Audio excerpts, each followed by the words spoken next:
কি রে, পার্কের মতন এত সুন্দর একটা জায়গায় এসে তোর মন খারাপ কেন?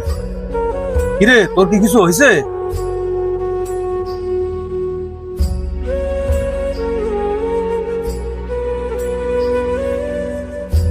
আমার ফোনটা নষ্ট হয়ে গেছে। ফোন নষ্ট হয়ে গেছে দেখে তুই এভাবে মন খারাপ করে বসে রয়েছিস? আমি তো মনে করছি কি না কি হয়ে গেছে। এই ফোনে কি হয়েছে? ওই ফোনে তো সবই ঠিকই আছে। ফোনে যদি সবকিছু ঠিকই থাকে তাহলে আমার মার নাম্বার থেকে আমার নম্বরে ফোন আসে না কেন?